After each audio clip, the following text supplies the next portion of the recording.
प्रातः क्लास चल रहा था 28/8/1967। सोमवार को दूसरे पेज की तीसरी लाइन में बात चल रही थी कि ऊंचते ऊंच तो भगवंत है, पहले तो वो पूज्य है।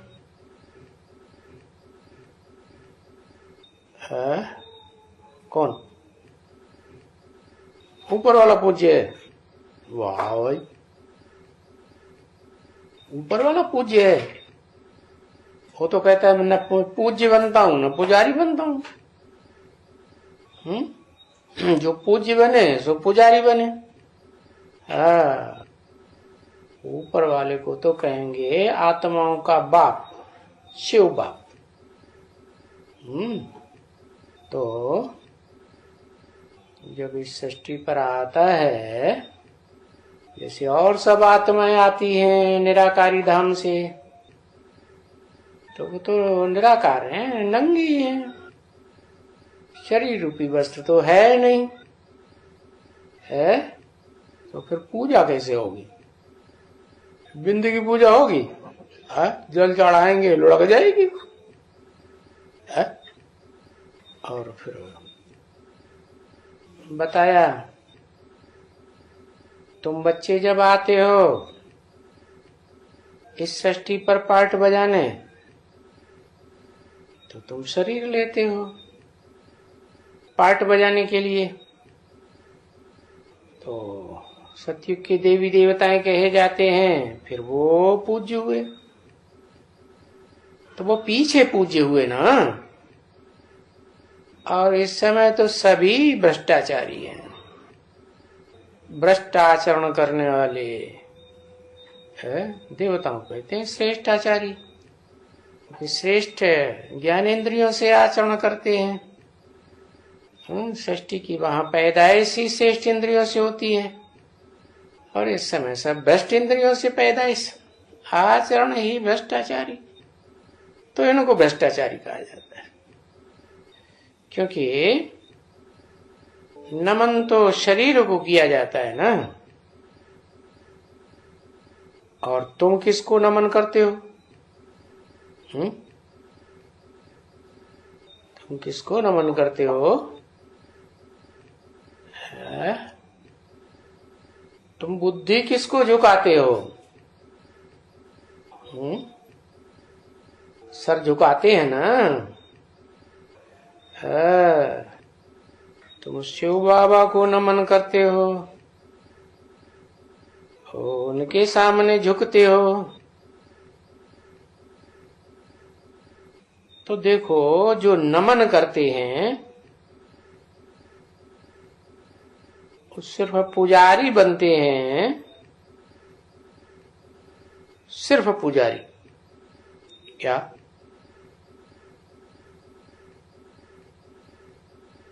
पूज्य नहीं बनते, पुजारी बनते हैं। तो पहले शिव बाबा की पूजा होती है ना। है? उसको कैसी पूजा कहेंगे? है? उस पूजा को कहेंगे सतो प्रधान अव्यभिचारी पूजा। किसकी पूजा? शिवलिंग की जो पूजा करते हैं शिव बाबा की, वो है सतो प्रधान अव्यभिचारी पूजा। क्यों? पीछे देवताओं की पूजा को व्यभिचारी कहा जाता है। क्यों? देवताओं की पूजा व्यभिचारी है? क्योंकि देवताएं जो होते हैं, भगवान तो एक होता है। क्या भले कहते हैं भगवान भगवती, तो भी उन दोनों में भगवती किसको नमन करेगी? भगवान को।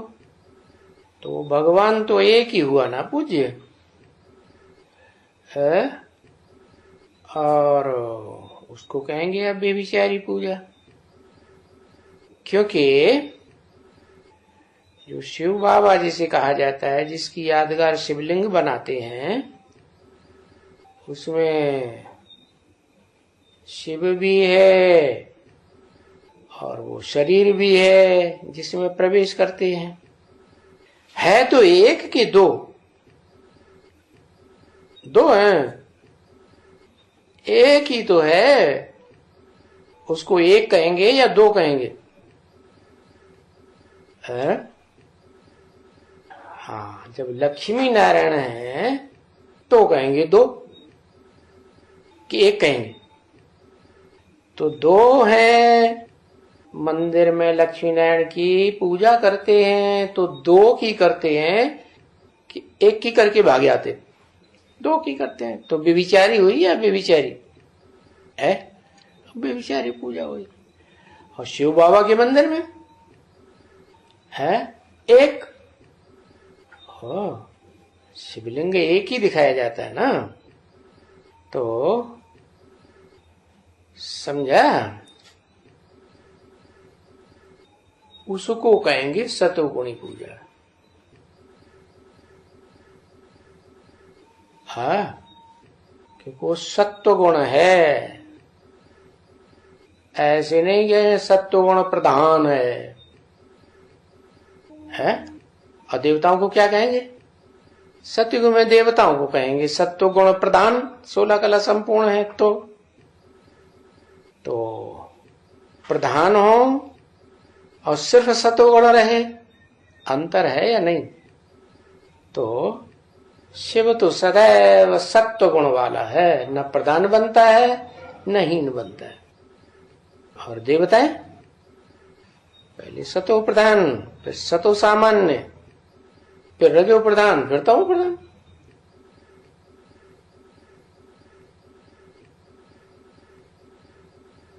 तो उनको कहेंगे सतो प्रधान और उसको कहेंगे सतो। उसको माने किसको? देवताओं को कहेंगे सतो प्रधान है, उनको।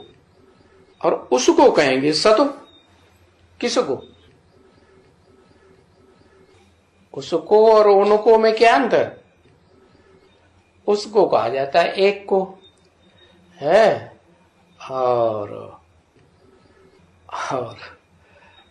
उनको कहा जाता है अनेकों को। तो बताया पीछे आते हैं रजो और तमो। क्या? तो कितनी कैटेगरी हो गई है जिनकी पूजा की जाती है? एक तो शुद्ध सतो, न प्रधान बनता है। फिर 2 नंबर में देवताएं 16 कला संपूर्ण, तो उनको कहेंगे प्रधान, सतो प्रधान है। फिर पीछे आते हैं द्वापर में रजो, फिर तमो। तो पीछे देवताओं से उतर करके फिर क्या होता है? देवताएं ही बेविचारी पूजा। फिर उसके बाद जब नीचे उतरते हैं तो फिर क्या कहेंगे? पानी की पूजा, नदी की पूजा, मनुष्यों की पूजा, गैयों की पूजा, पक्षियों की पूजा, सब किस्म के हर प्रकार के तमोगुणी ये है। इनको तमोगुणी क्यों कहा है? क्योंकि जो सतो प्रधान देवताएं हैं वो तो फिर भी है, उनकी जो इंद्रियां हैं वो एक में डूबती हैं या अनेकों में डूबती हैं? है? एक में डूबती है। तो पीछे जो आते हैं द्वापर युग से, वो रजो क्यों कहा है? ये पानी की पूजा करते हैं, नदी की पूजा करते हैं। ये पानी जड़ तत्व है या चैतन्य है? नदी है, पानी की नदी है। ये मनुष्य है, उनको मन होता है, मन बड़ा चंचल होता है, एक जगह टिकता नहीं है। फिर ये गैयों की पूजा, गैयों की पूजा को क्या कहेंगे? सतो कहेंगे, सतो प्रधान कहेंगे कि रजो प्रधान कहेंगे, रजो कहेंगे, क्या कहेंगे? है रजो कहेंगे। क्यों रजो? और फिर कलयुग में आगे सप्तम, कोई हिसाब ही नहीं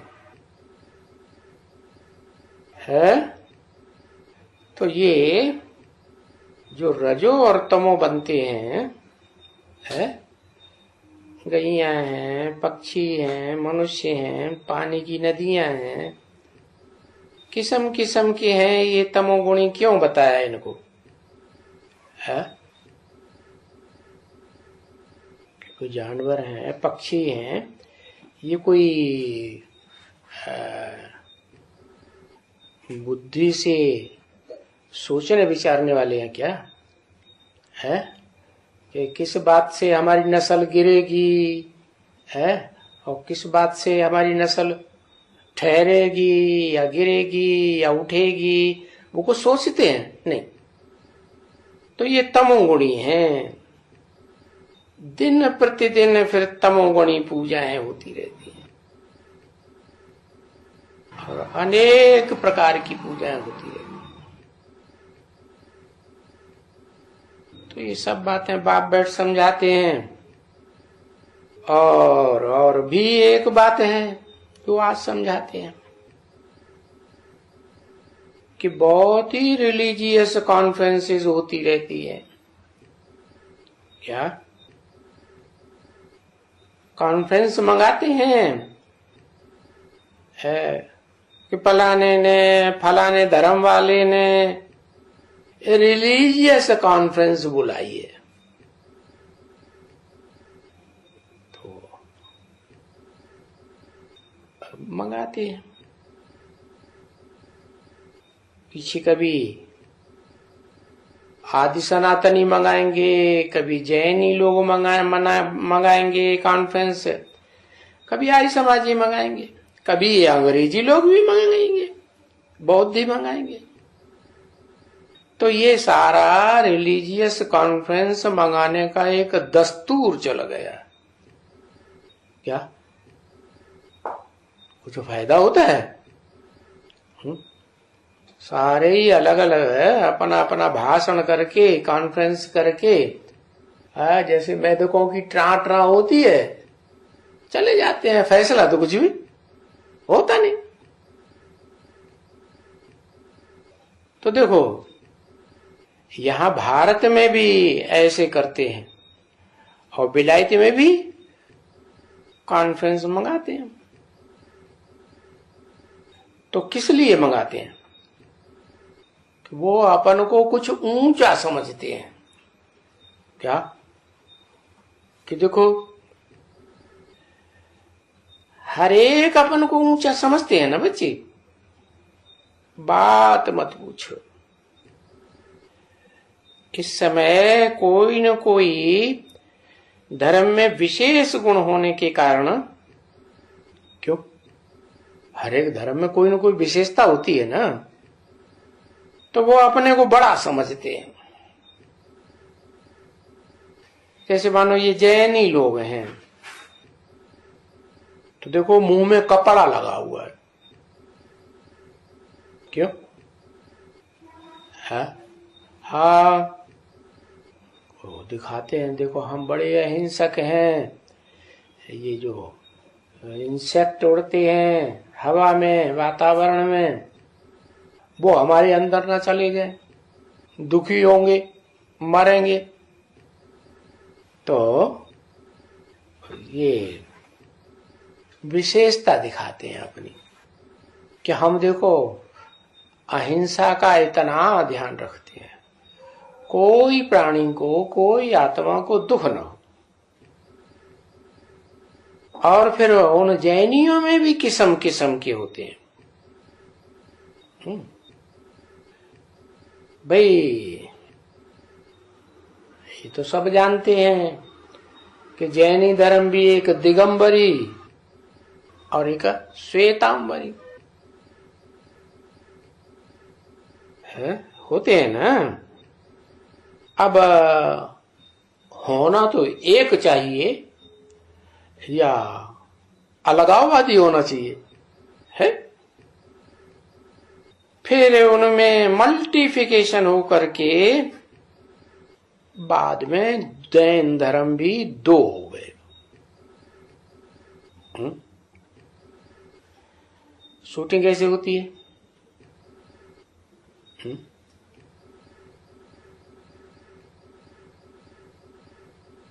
अरे रिहर्सल होती है कि नहीं? हाँ, क्या रिहर्सल? जैसे पहले जब यज्ञ आरंभ हुआ तो ओम मंडली एक ही थी, दो अलग अलग थे क्या? नहीं। फिर बाद में क्या हुआ है? आदि सनातन क्या बताया?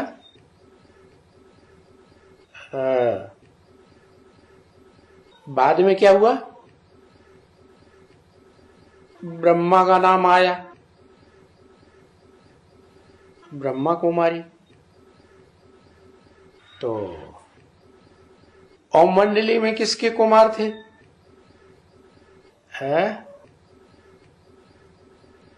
ओम मंडली में जब झगड़ा शुरू हुआ तो शुरुआत होने का कारण क्या बन गया? पहले तो नहीं झगड़ा था, बाद में झगड़ा हुआ। शुरुआत किसने की? पवित्रता, पवित्रता का झगड़ा हुआ। पवित्रता का ज्ञान है इतना? फिर काहे का झगड़ा? हाँ, ब्रह्मा बाप और ब्राह्मण बच्चे। तो ब्रह्मा बाप और ब्राह्मण बच्चे में क्या झगड़ा हो गया?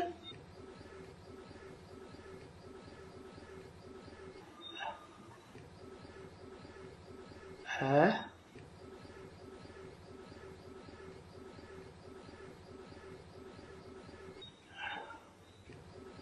ओहो,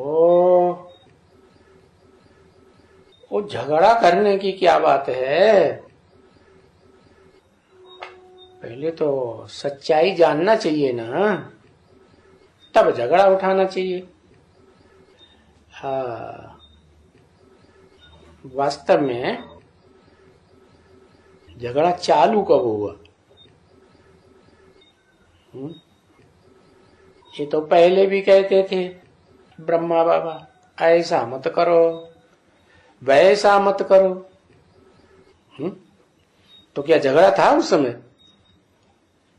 जब कहते थे ऐसा मत करो तो झगड़ा करते थे आपस में? झगड़ा तो नहीं करते थे। फिर झगड़ा कब से शुरू हुआ है? झगड़ा तब शुरू हुआ जब ब्रह्मा बाबा भाग गए।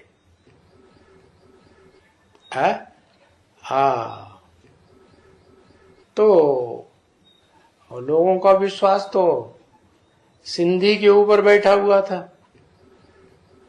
तो कलकत्ते का था, उसके ऊपर तो विश्वास नहीं था। हाँ, अंदर वालों को था विश्वास, बाहर दुनिया वालों को तो नहीं था। तो शुरुआत किसने की? अम्मा। तो फिर मल्टीफिकेशन हो गया ना, एंटी ओम मंडली खड़ी हो गई। है, 2 हो गए। तो यही हाल बताया कि जैनी धर्म में भी जिन कहा जाता है जो पवित्र रहते हैं, जिन साधु, जिनेंद्र कहते हैं, भगवान के अवतार कहते हैं, तो उनको जो फॉलो करने वाले हुए वो जैनी है। तो वो 2 प्रकार के हो गए, एक श्वेतांबर, एक दिगंबर। पता चला फाउंडेशन कहां पड़ा है, ओम मंडली में ही फाउंडेशन पड़ा। दिगंबर किन्हें कहेंगे? दिगंबर उन्हें कहेंगे जो दिशाओं को ही अंबर मानते, अंबर माने कपड़ा, और दूसरा कोई कपड़ा नहीं मानते। और श्वेतांबर उन्हें कहेंगे जो कहते हैं कि नहीं, दिगंबर नहीं, कपड़ा पहनना है, सफेद कपड़ा पहनना है, तो श्वेतांबरी हो गए। अब देखा जाए तो ब्रह्मा कुमारियों को क्या कहेंगे, श्वेतांबरी या दिगंबरी? ब्रह्मा कुमारी विद्यालय शुरू हुआ, श्वेतांबरी हुए या दिगंबरी हुए? क्या हुए? श्वेतांबरी। और दिगंबरी किन्हें कहे है? दिगंबरी माने वो जैनियों में भी होते हैं ना, ऐसे साधु होते हैं बिल्कुल नंगे रहते हैं, वो कपड़े पहनते ही नहीं, और दूसरे वो होते हैं जो कपड़े पहनते हैं, तो उन्हें दिगंबरी कहा जाता है। क्या फाउंडेशन समझा कैसे पड़ा? जो रुद्रमाला के मणके हैं वो देह रूपी चोले को भी उतार देते हैं। देह कपड़ा है ना, तो वो हो गए दिगंबरी है, और वो कपड़ा नहीं उतार पाते। कौन? जिसको कहते हैं विजय माला या ब्रह्मा के फॉलोअर्स। तो होना तो चाहिए वास्तव में एक, जैसे शिव को कहेंगे दिगंबरी, क्या? और जिसमें प्रवेश करता है वो दिगंबरी होता है, या कपड़े वाला होता है? शरीर रूपी वस्त्र है, शरीर रूपी वस्त्र नहीं होता है शंकर को, है? शंकर को शरीर रूपी वस्त्र नहीं, देवान वही शरीर वही देह, देह माने वस्त्र कपड़ा। तो दोनों मिलकर के एक हो गए कि अलग अलग हुए? एक ही शरीर में दोनों आ गए तो एक हो गए ना।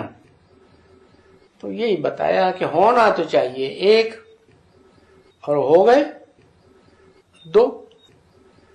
तो ये तो फिर बात ठीक नहीं, फिर तो मल्टीप्लिकेशन होता जाएगा। फिर उनमें जो मल्टीप्लिकेशन होता है तो 5-7 वैरायटी भी हो जाते हैं, क्योंकि मल्टीप्लिकेशन होती रहती है। तो वो अपन को बहुत ऊंच समझते हैं, अपनी अपनी सिद्धांत पे अड़े रहते हैं, बहुत ऊंच। कोई कोई बहुत समझते हैं ऊंच। तो ये इनसे पूछा गया अपने राम कुमार से, क्या ये राम कुमार है ना अपना, है? वो ऐसे होते हैं जो नंगे रहते हैं, कुछ भी नहीं पहनते, जानते हैं कहां भी यहां वहां जाते तो रहते हैं, लेकिन नंगे। अभी नंगे का अर्थ तो उन्होंने समझा ही दिया है, नहीं समझा पाए? समझा नहीं है, समझाने वाले ने समझा ही दिया, लेकिन समझने वालों ने समझा नहीं। कोई ने आकर के बताया, और जो भगवान वाच्य है, जो भगवान वाच्य है, जो उवाच करने वाला है, वो वास्तव में नंगा है असलियत में, या कपड़ों को धारण करने वाला है? वो तो सदा नंगा है। नंगा बने उसका अटैचमेंट कपड़ों में नहीं होता। नहीं तो कोई कोई अच्छे अच्छे कपड़े पहनते हैं ना, तो कपड़ों में भी क्या हो जाता है? अटैचमेंट हो जाता है। लेकिन उसका कोई, सुप्रीम सोल का कोई अटैचमेंट नहीं होता है, तो उसको कहा गया है भगवान वाच। तो अटैचमेंट ही नहीं हुआ तो जन्म मरण के चक्कर में ही नहीं आता। और जो धर्म पिताएं हैं, नंगे तो आते हैं, परमधाम से ही आते हैं, परंतु क्या अंतर हो जाता है भगवान वाच में और धर्म पिता वाच में? है, उनको अटैचमेंट हो जाता है।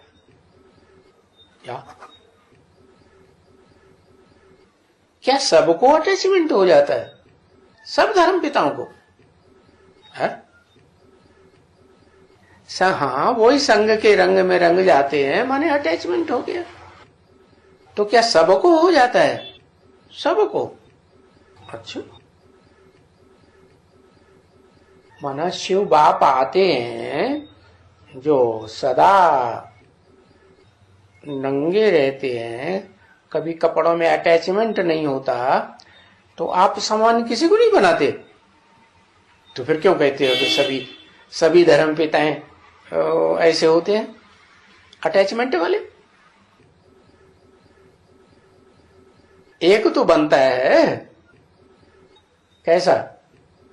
जैसा सुप्रीम सोल गॉड फादर है निराकार, वैसा ही वो निराकारी बन जाता है।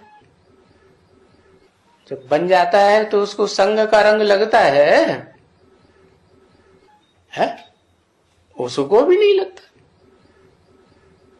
तो जो है भगवान वाच, क्या भगवान वाच क्या है? कि तुम बच्चों को अभी नंगा ही जाना है। क्या? ये कपड़े, शरीर रूपी वस्त्र उतार के जाना है और नंगा ही आना है। नंगे ही जाएंगे, नंगे ही आएंगे। अभी जाना भी नंगा है ना, तो ये लोग वो नंगे बन गए भक्ति मार्ग वाले। क्या? वो नंगे बन गए। वो नंगे माने देह से नंगे बन गए, और अभी से ही नंगे बन गए। अब भगवान वाच है? तो अभी जो भगवान वाच है वो कौन सा वाच है? अभी जो भगवान वाच है वो कौन सा भगवान वाच है?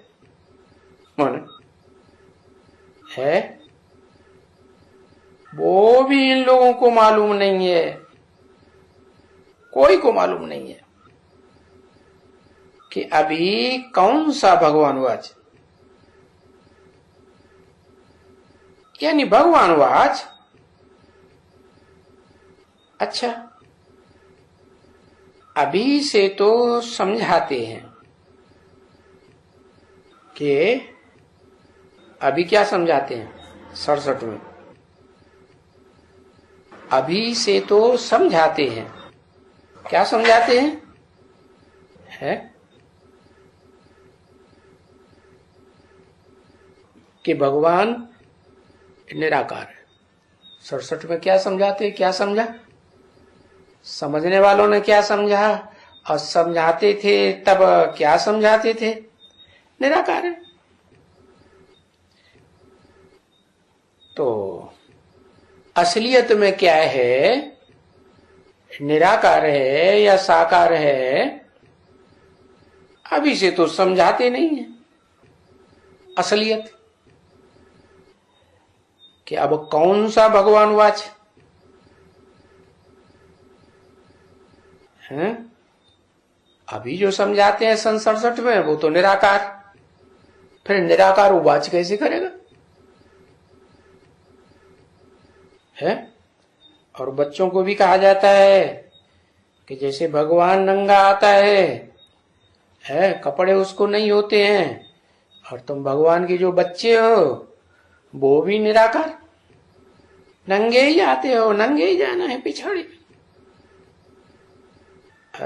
तो जब वापस जाना है नंगा, तो ये तो जरूर है ना बच्चे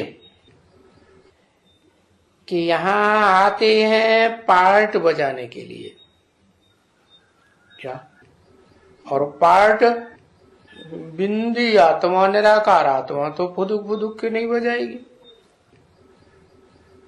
चोला तो धारण करना पड़े कि नहीं? तो ये चोला लेना ही पड़ता है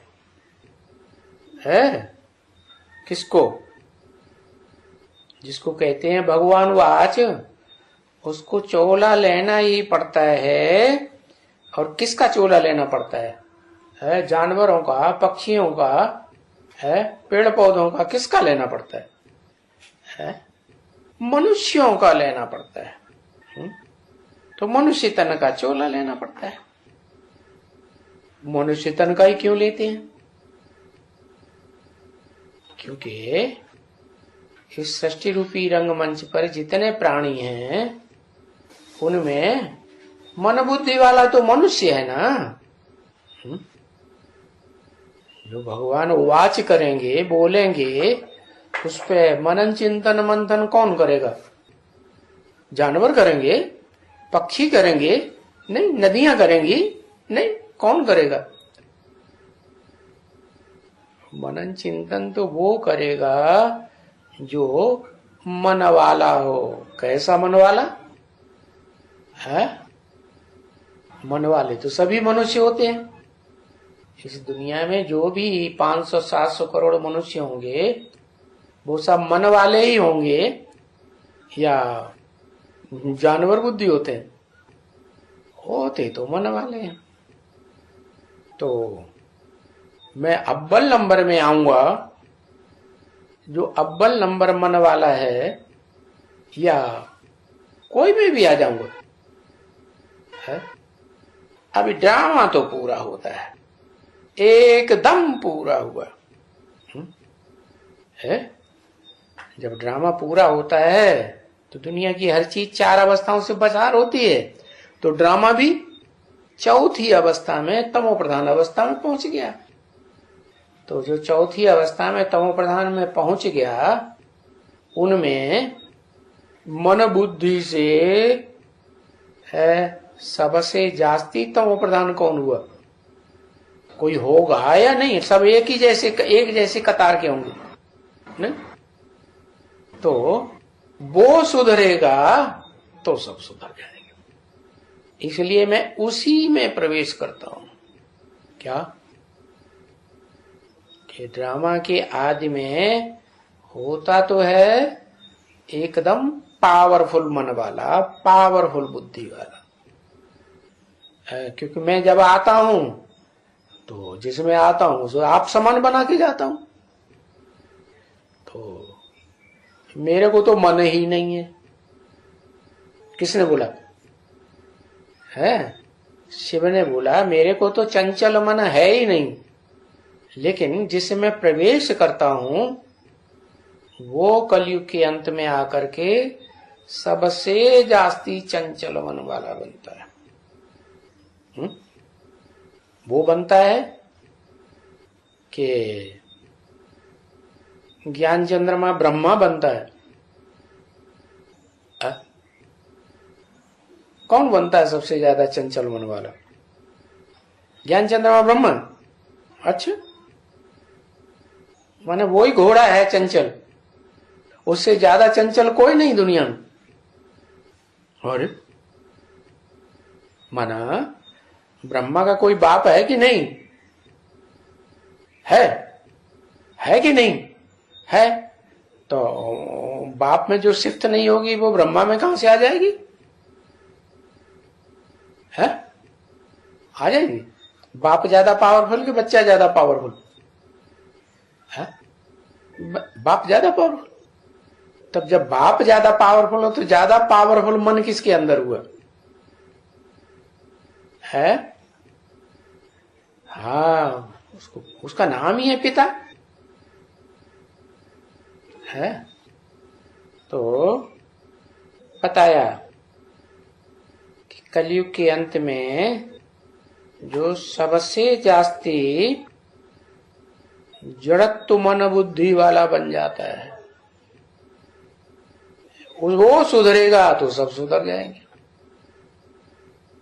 तो मैं मनुष्य तन का ही आधार लेता हूं। जब ड्रामा पूरा होता है, एकदम पूरा होता है, जब ही सबको वापस जाना है तो क्या होगा? शरीर तो सबको यहां छोड़ना ही पड़ता है, वो तो भस्म हो जाने का है। बाकी आत्मलोक में, सोल वर्ल्ड में कौन जाएगा? देह तो नहीं जाएगी, आत्मा जाएगी। तो ये तो तुम बच्चे इन बातों को समझ सकते हो। क्यों? तुम बच्चे क्यों समझ सकते हो? क्योंकि तुमको ही समझाया गया है कि तुम आत्मा हो। तुम बच्चे समझ सकते हो, न ये बच्चे समझ सकते हैं, न वो बच्चे समझ सकते हैं। क्यों? वो मनुष्य नहीं है, ये मनुष्य नहीं है। तुम बच्चे ही क्यों समझ सकते हो? है, इन बातों को तुम बच्चे ही क्यों समझ सकते हो? क्योंकि तुम बच्चे ही इस सृष्टि में बीज रूप आत्माएं हो। इस सृष्टि रूपी वृक्ष में तुम ही बीज हो। क्या? बीज का कभी विनाश नहीं होता है। तो तुम बच्चे ही समझ सकते हो, क्योंकि दुनिया में ये कोई भी नहीं समझते हैं। क्या? ये जो जड़ों के रूप में पार्ट बजाने वाले हैं आधारभूत, हाँ, और ये जो टहनियों के रूप में पार्ट बजाने वाले हैं, फूलों के रूप में, फल के रूप में, ये कोई भी नहीं समझते। आत्माओं का आना जाना कैसे होता है इनकी समझ में नहीं पहले बैठता है। तुम्हारी समझ में जल्दी बैठ जाता है। तो ये बाप बैठ करके समझाते हैं। ये सब बातें समझाते कौन है? बाप। कौन से बाप? बाप तो अनेक होते हैं।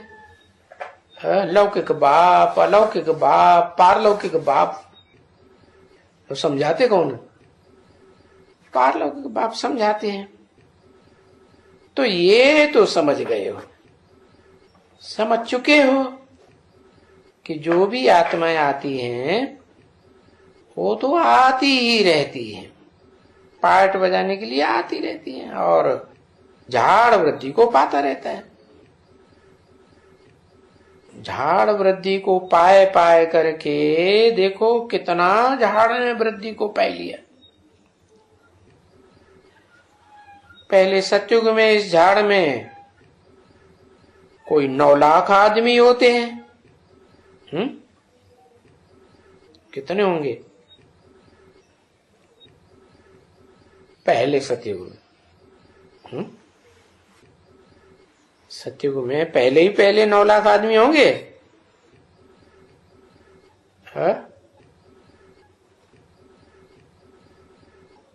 सतयुग जब आरंभ होता है तो 9 लाख आदमी कहें है, 4.5 लाख गए है, और 4.5 लाख है एकदम आ जाते हैं।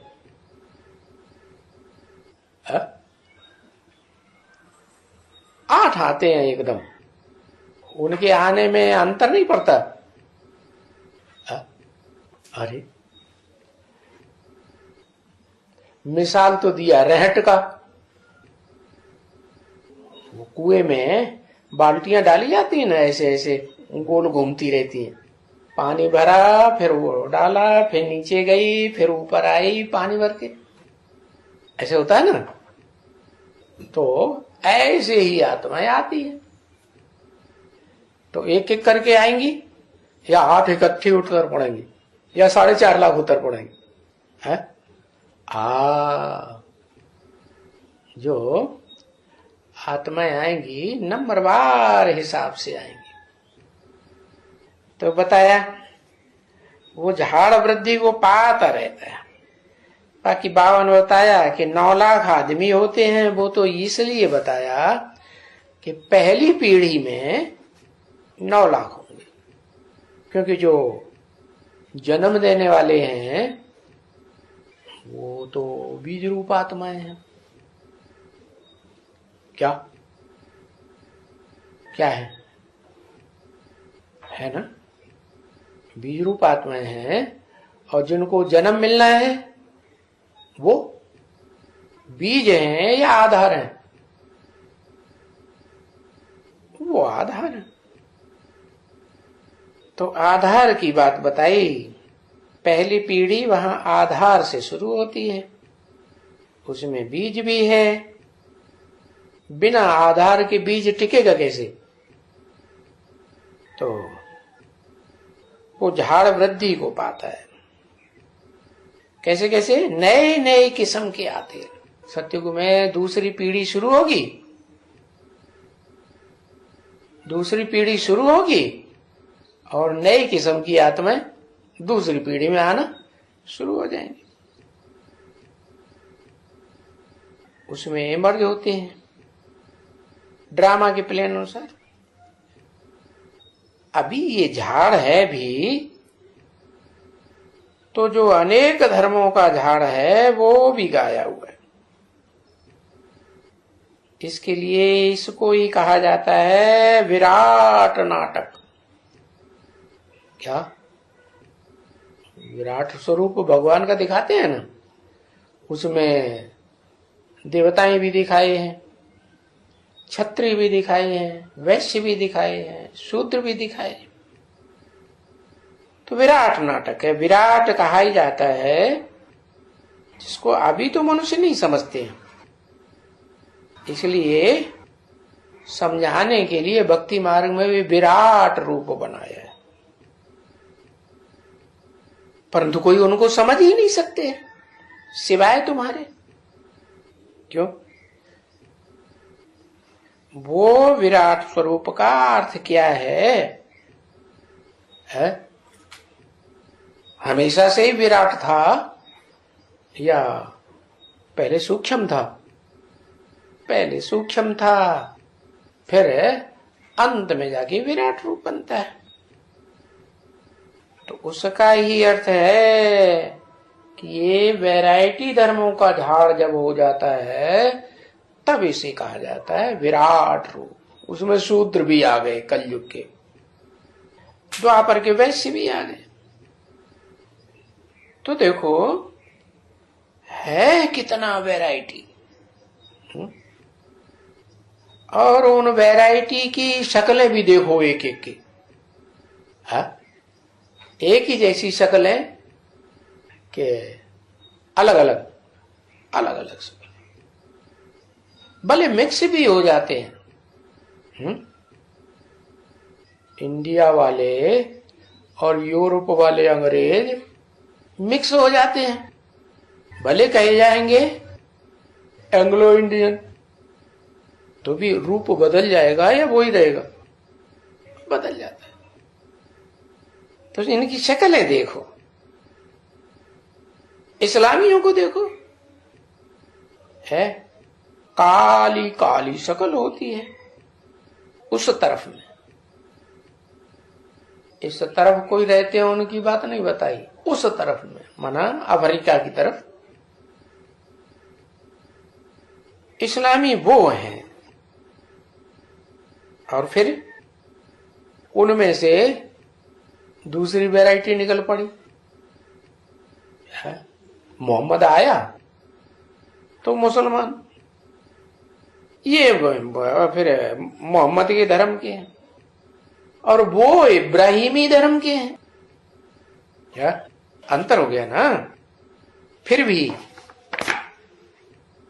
हैं दोनों मुसलमान।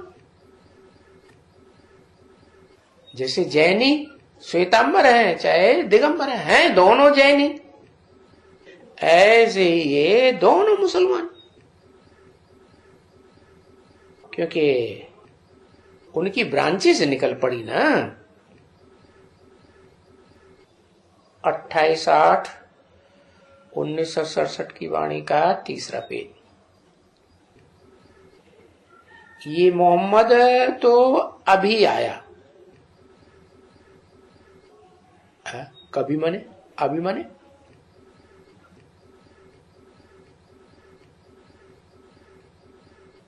जब कलयुग शुरू होना था तो ये मोहम्मद आया है। और वो इस्लामी इब्राहिम तो पहले पहले आते हैं, वो बाद वाले वो पहले वाले, क्योंकि इस्लामी तो आते ही हैं। ये जितने भी द्वैतवादी धर्म हैं जिन्होंने द्वैत फैलाया, दो दो धर्म बनाई दिए, दो दो भाषाएं बना दी, दो दो राज्य बना दिए, दो दो कुल बनाई दिए, दो दो मतें फैलाई दी, तो उनकी शुरुआत किसने की? द्वैतवाद की। कौन से धर्म वाले ने? है जरूर कहेंगे पहले इब्राहिम ने की, वो पहले आते हैं। देवताओं के पीछे कौन आता है? देवताओं के पीछे कौन सा धर्म आता है? कहेंगे इस्लामी आते हैं। ये बौद्धी भी तो पीछे आते हैं ना, इस्लामियों के बाद भी। तो भारत में मुसलमानों का तो बहुत जखीरा इकट्ठा हो गया, बहुत है ना बच्चे। और बहुत अफ्रीका में, और देखो कितने साहूकार हैं, क्योंकि वहां कितनी खानियां हैं। कहा? अफ्रीका में।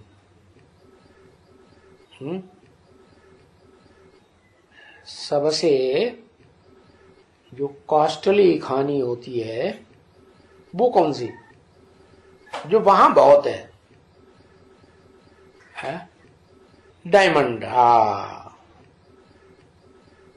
फिर वहां सोना भी कितना है खाने, इतना सोना, कितने हीरे, तो धन है ना बच्ची। तो फिर जहां धन बहुत होता है तो ये द्वैतवादी जो धर्म है क्या करते हैं? चढ़ाई कर देते हैं। जहां बहुत धन देखते हैं तो उनके ऊपर चढ़ाई कर देते हैं, तो वो धनवान बन जाते हैं चढ़ाई करके। देखो तो ये जो दुनिया में धनवान बने हुए हैं वो वहां धनवान कैसे बने और कहां से बने? न्याय से बने या अन्याय से बने?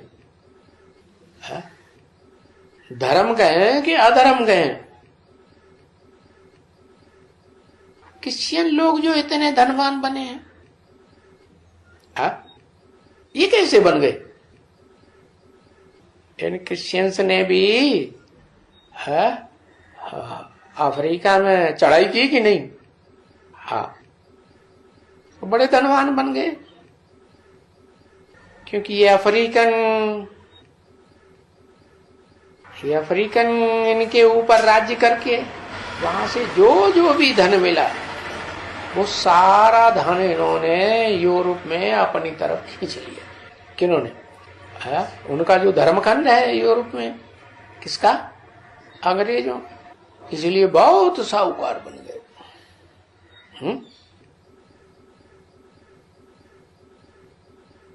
शूटिंग के लिए बता रहे हैं कि सिर्फ पुरानी दुनिया की हिस्ट्री बता रहे हैं?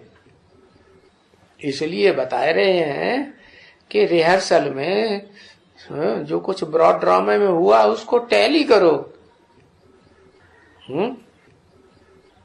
क्या हुआ 1947 में? क्या हो गया है? हाँ, 1947 में वो ज्ञान धन का जखीरा किसके पास आया है?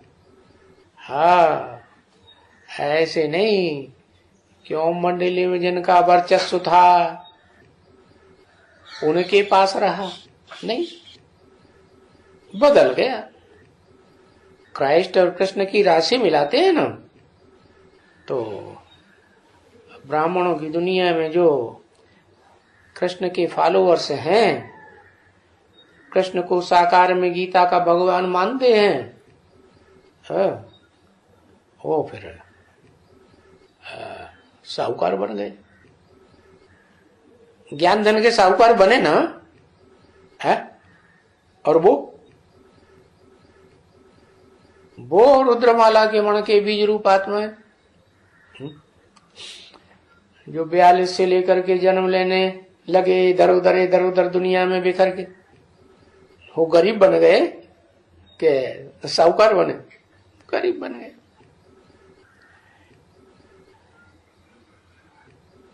तो फिर ये बात बताई कि वहां जो जो भी धन है वो सब अपने तरफ खींच लिया, इसलिए बहुत साहूकार हो गए।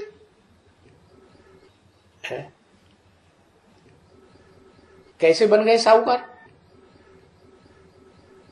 क्या तिकड़म की? शूटिंग पीरियड में क्या तिकड़म की? शूटिंग पीरियड में क्या तिकड़म की? और ब्रॉड ड्रामा में क्या तिकड़म हुई?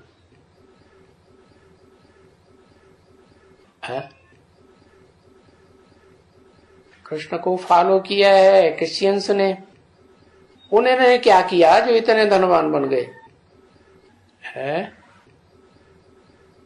हाँ, उन्होंने देखा कि ऐसा करेंगे तो ऐसा हो जाएगा,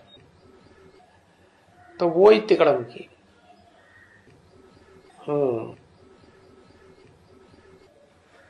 साहूकार बन गए। अब बताओ, इस भारत में कोई साहूकार है उन क्रिश्चियंस के मुकाबले? है? अच्छा, वो फॉलो किसको करता है? उन्हीं को फॉलो करता है ना। अमेरिका जैसे कोई साहूकार बच्चा है, ऐसा कोई साहूकार है अमेरिका जैसा आज की दुनिया में? है? बाबा परिभाषा देते हैं अमेरिका की। हाँ, क्या परिभाषा देते हैं? ये जो आज की दुनिया में देश देशांतर में प्रजातंत्र सरकार चल रही है, ये प्रजातंत्र सरकार, ये आइडिया किसी ने तो दिया होगा। कहां से शुरू हुआ? किसने दिया ये आइडिया जो राजाओं को सबको खलास कर दिया? और प्रजा के ऊपर प्रजा का राज्य चालू कर दिया। राजाओं की मट्टी पलीत है। क्या है? तो अपना बताओ, दूसरे का क्या बता रहे?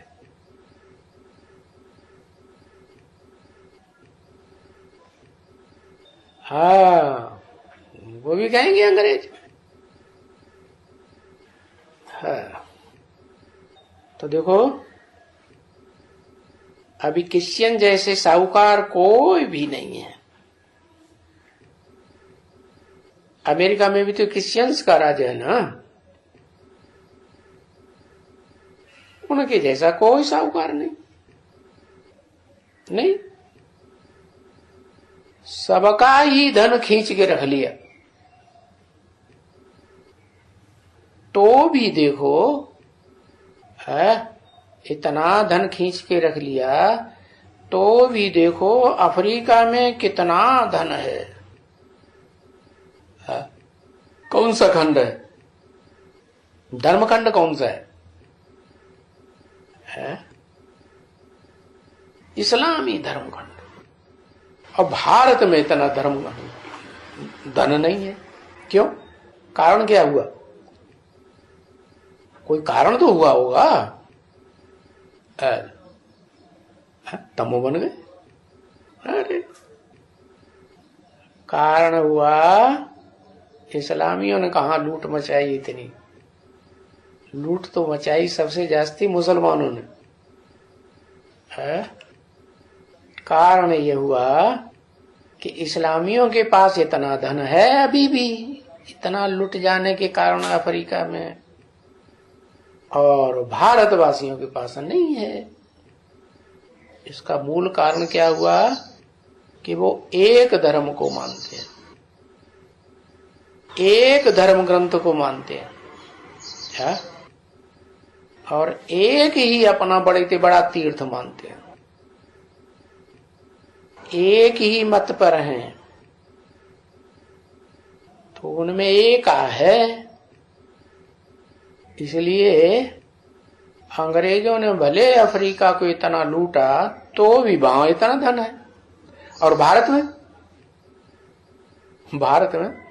इतना धन नहीं है। तो भारत में भी, पर जो भारत में धन है वो राजाएं जो होते थे ना, बड़े बड़े तहखाने बना करके उनमें डाल देते थे जमीन के अंदर, और फिर भूकंप आते रहते थे बार बार, तो वो कहां का कहां चला जाता। फिर भी जमीन में ही तो रहेगा ना, इधर उधर हो जाएगा, रहेगा कहां? जमीन के अंदर। तो भारत में भी धन है, पर गुप्त है। गुप्त समझा? कैसे गुप्त हो गया? जैसे अभी दक्षिण भारत में कोई मंदिर हुआ, कितना धन निकला तहखानों। नहीं तो ये जो सोना है ना, है ये सभी राजाओं वगैरह के पास, साहूकारों के पास। देखो कितना कितना आज पकड़ते रहते हैं। पद्मनाभ मंदिर में कितना सोना का भंडार मिला। दीवालों में जाकर के रख देते हैं, चौड़ी चौड़ी दीवालें बनाते थे पहले, और उनके अंदर रख देते थे। उन दीवालों में से निकालते रहते हैं। आजकल तो ऐसी मशीनें बन गई कि वो ऊपर से लगाई, दीवाल के ऊपर रख दी, और वो बता देती है कि हाँ कुछ है टनाटन मामला। तो निकालते रहते हैं। ये पेटियां सब भर भर के विलायत से मंगाते हैं।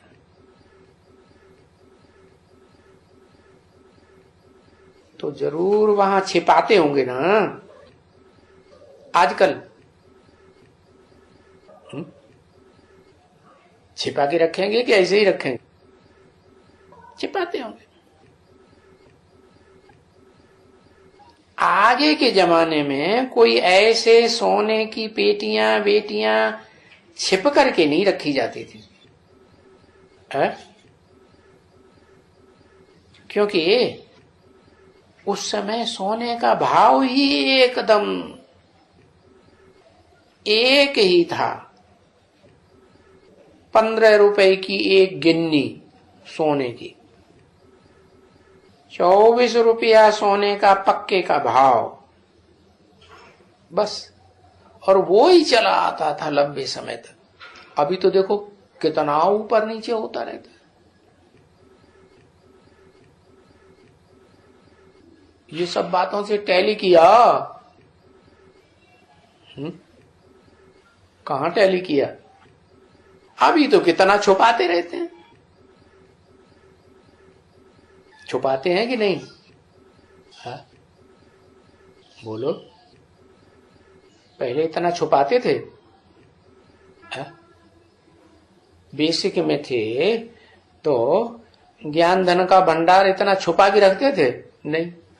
अभी एडवांस में क्या करते हैं? हाँ? छुपा के रखते हैं कि सबकी जानकारी में रखते हैं, छुपा के रखते हैं। हिस्ट्री में भी तो ऐसे ही हुआ है। जब विदेशियों के आक्रमण होने लगे तो यहां भारत में क्या किया है? शास्त्रों को इधर से उधर उधर से उधर छुपाते ही रहते थे। तो अभी तो बहुत नीचे ऊपर होते रहते हैं। ये जो सटोरी होते हैं ना, सटोरे का धंधा करते रहते हैं। नहीं तो आगे कोई सटोरी पटोरी नहीं होता था। क्या गिन्नी 13 रुपए बांधी हुई एकदम, या 15 रुपए थी पहले, या 13 रुपए थी। तो ये जो धर्म है, अनेक धर्म है, वो अभी निमंत्रण आया है क्या बाबा के पास?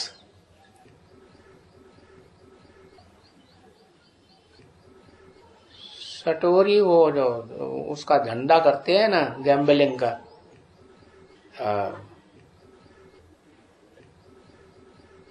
तो जो ये जो धर्म है, अनेक धर्म है, वो अभी निमंत्रण आया है दिगंबरी जैन कॉन्फ्रेंस का बाबा के पास।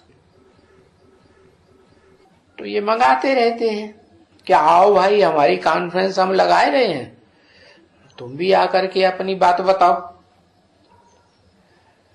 तो वो इसलिए लगाते हैं कि अपन को बड़ा समझते हैं, तो मंगाते हैं कि फिर भी ये धर्मों का क्या सार है, असलियत क्या है? क्या ये धर्म होते ही रहते हैं?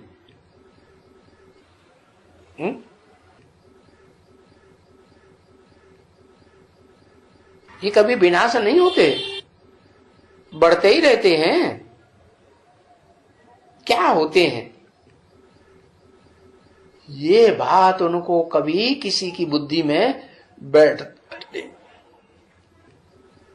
कि दुनिया में ये धर्म बढ़ते ही रहेंगे, जैसे 2500 वर्ष के अंदर बढ़ते रहे ऐसे ये बढ़ते ही रहेंगे, या कहीं इनका सीमा आएगी बढ़ने की? है फालतू, कोई की बुद्धि में नहीं बैठता। अपना नाम करने के लिए कॉन्फ्रेंस आदि लगाते रहते हैं, इनको बुलाएंगे उनको बुलाएंगे, देखो आके। तो वो कॉन्फ्रेंस में भी कोई समझाए तो नहीं सकते हैं क्या कि आखिर इतने धर्मों में से सबसे अच्छा धर्म कौन सा है? अब सिर्फ इन सभी धर्मों में एक ये तुम्हारा धर्म है? जिस ब्राह्मण धर्म का कोई को पता नहीं है कि दुनिया का सबसे ऊंचे से ऊंचा धर्म कौन सा है? क्या कहें? देवता धर्म, इस्लामी धर्म, बौद्धी धर्म, कौन सा धर्म सबसे ऊंचे से ऊंचा है? सनातन धर्म सबसे ऊंचा। सनातन माने पुराना। अभी पुराना कहेंगे, देवता धर्म सबसे ऊंचा है। अरे है तो फिर पूजा भी उसकी जास्ती होगी। अगर देवता धर्म सबसे ऊंचा है तो ऊंचे की पूजा जास्ती होगी ना दुनिया में, भारत में कम से कम खास। तो देवताओं की पूजा ज्यादा होती है भारत में, या शिवलिंग की पूजा ज्यादा करते हैं? ज्यादा मंदिर किसके बने हुए हैं यादगार? खुदाइयों में ज्यादा कौन से मिले हैं? देवताओं की मूर्तियां ज्यादा मिली हैं या शिवलिंग बने? तो इसका मतलब क्या हुआ है? ऊंचे से ऊंचा कौन हुआ है? तुम्हारा ये ब्राह्मण धर्म है, जिस ब्राह्मण धर्म का किसको भी पता नहीं है क्या कि ये है सबसे ऊंचे ऊंच धर्म। ब्राह्मण धर्म किसको कहा जाता है? किसकी औलाद है? ये ब्राह्मण किसकी औलाद है जो बताते हैं इतना सबसे ऊंचा धर्म है? ब्रह्मा की औलाद है। अरे ब्रह्मा तो अनेक बनाई दिए, कितने मुख बनाई दिए ब्रह्मा के। हाँ, पलटते रहते, कभी कहते ब्रह्मा, कभी कहते परम ब्रह्म है। असली याद ही नहीं रहता, कन्वर्ट होते रहते। ऐसे क्यों करते? अभी ब्राह्मण धर्म के पक्के होके रहना चाहिए ना है। कहते ब्राह्मण की धर्म की नौकरियां होती हैं। अरे वो तो दुनिया में जो धर्म होते हैं वो भी 9-10 प्रकार के धर्म है। तो भटकना चाहिए बुद्धि उनमें। लेकिन अभी क्या होता है ब्राह्मणों को? पक्का पक्का एक नहीं पकड़ते हैं, भटकती रहती है बुद्धि। कभी कहेंगे ब्रह्मा, कौन सा ब्रह्मा? ब्रह्मा तो ढेर सारे हुए शूटिंग पीरियड में। अरे जिसको ब्रह्मा कहा, उस ब्रह्मा को भी पढ़ाई पढ़ाने वाले कोई ब्रह्मा हुए कि नहीं हुए? कब है? इस ब्रह्मा को पढ़ाने वाले कोई ब्रह्मा हुए? किसने पढ़ाया इन ब्रह्मा को? प्रजापिता ने पढ़ाया। कोई रिगार्ड देता था इतना प्रजापिता को? है माताएं थी, उन माताओं को रिगार्ड देता था, उनकी बातें सुनता था। प्रजा को तो पढ़ाई पढ़ाता था, तुम ऐसा मत करो, वैसा मत करो। क्या पढ़ाई पढ़ाता था कि पढ़ता था? उससे रिगार्ड था या डिसरिगार्ड करता था? है क्या करता था? डिसरिगार्ड करता था। नहीं माना तो फिर उसने पंगा ले लिया। वो जानता था कि इस समाज में, सिंधी समाज में तो मेरा बहुत मान है, मेरे को लोग मानते हैं। मैं यहां से चौकड़ी मार जाऊंगा तो इनकी मट्टी पलीद हो जाएगी। तो दुनिया वालों को पता नहीं है कि ब्राह्मण धर्म किसको कहा जाता है, क्योंकि यहां भी तो अभी ब्राह्मण है ना बहुत, और कलयुगी दुनिया में भी बहुत ब्राह्मण है। और यहाँ माने बाबा के पास भी बहुत ब्राह्मण है। क्या सब एक जैसे पुरुषार्थी हैं?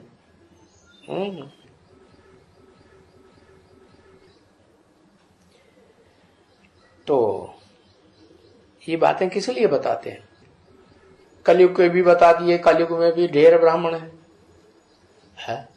अच्छे से अच्छे स्वभाव संस्कार वाले भी ब्राह्मण होते हैं, है? और मांस मच्छी शराब अंडा खाने वाले भी ब्राह्मण होते हैं। तो टैली कहां से करना है?